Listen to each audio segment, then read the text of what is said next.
Christ is risen.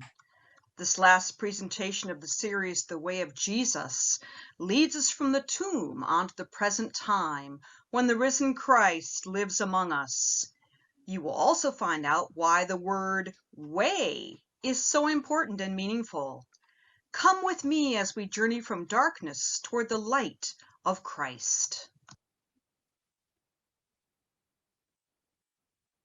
Buried deep beneath the guest house of the Sisters of Nazareth are the first-century remnants of Jesus' childhood home, including an unused tomb nearby. This is what Jesus' tomb may have looked like on that first Easter morning. Listen to the Gospel of Luke. On the first day of the week, very early in the morning, the women took the spices they had prepared and went to the tomb. They found the stone rolled away from the tomb, but when they entered, they did not find the body of Jesus. While they were wondering about this, suddenly two men in clothes that gleamed like lightning stood beside them. In their fright, the women bowed down their faces to the ground, but the men said to them, "Why do you look for the living among the dead? He is not here, he is risen. Remember how he told you while he was still with you in Galilee. The Son of Man must be delivered over to the hands of sinners, be crucified, and on the third day be raised again." Then they remembered his words. When they came back from the tomb, they told all these things to the 11 and to all the others. Inside the tomb is a large room where the bodies were laid. Jesus' body was laid in just such a place, hurriedly wrapped for burial. The women came on the first day of the week with spices to complete the burial customs, but found an empty tomb.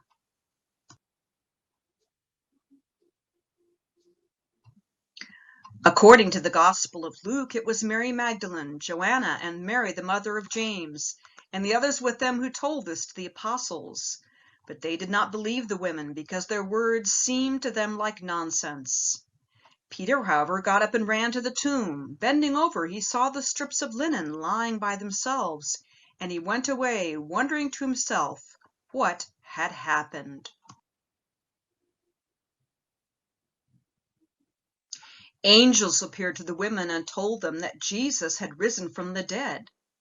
Remember, the tomb of Jesus is just a short distance from Calvary and the place of the crucifixion. Still within the large nave of the Church of the Holy Sepulchre, we find another altar.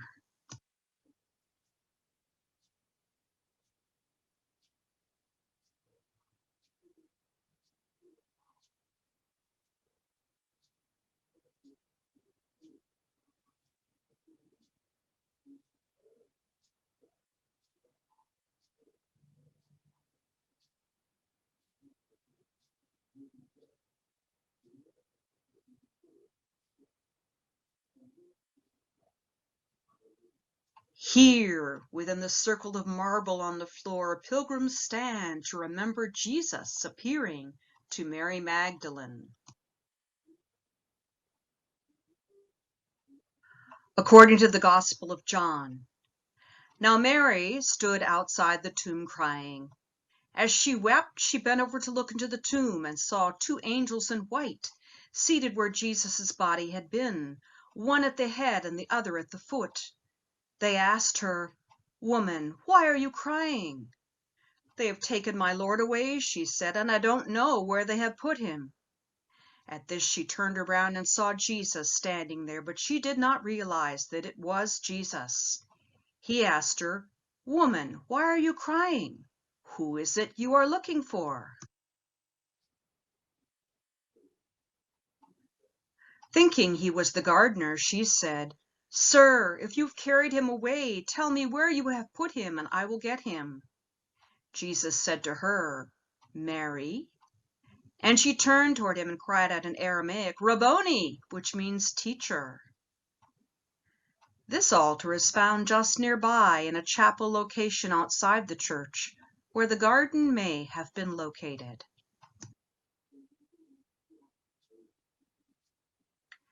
Jesus had an additional message for the grieving and shocked disciples. Listen to Mark's account. When the Sabbath was over, Mary Magdalene, the mother of James, and Salome brought spices so that they might go to anoint Jesus' body.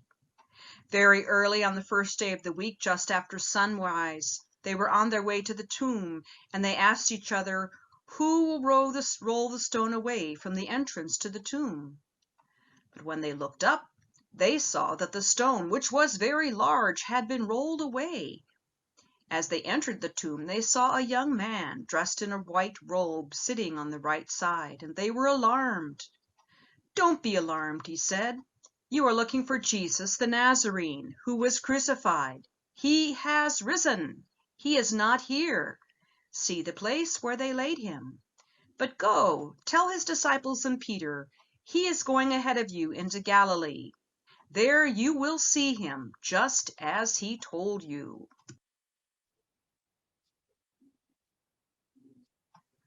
But before going to Galilee, Jesus had a new message for the world, delivered to two travelers along a road.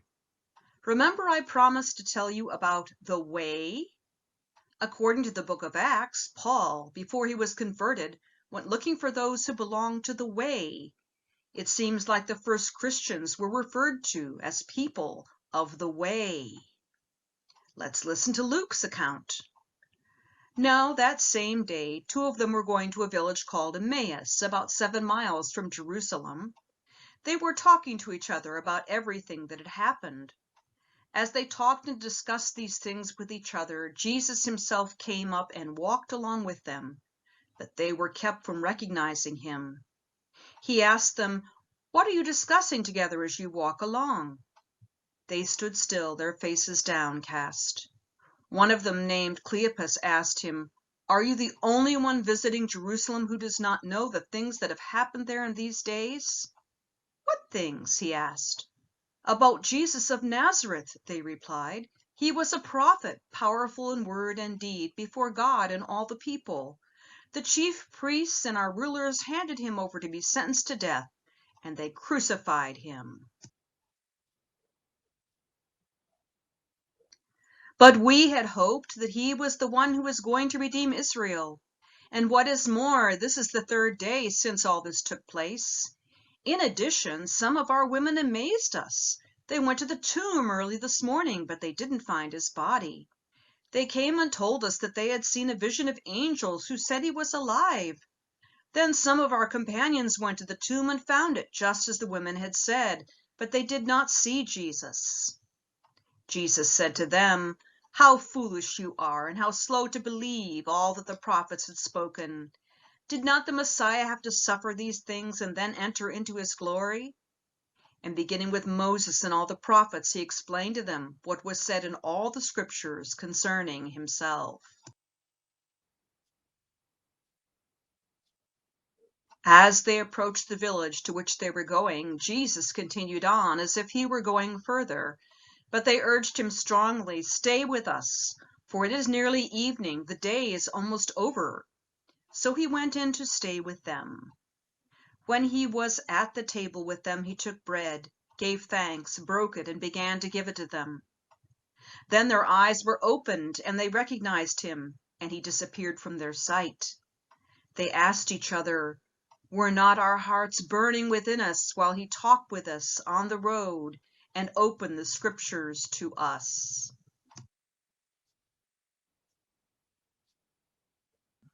A few miles outside Jerusalem are the ruins of an ancient church. This is considered to be the site of Emmaus, the location where Jesus appeared to the two travelers.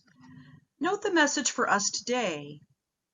Just as Jesus drew near to the grief-stricken disciples and transformed their sorrow into love and joy, he will do the same today.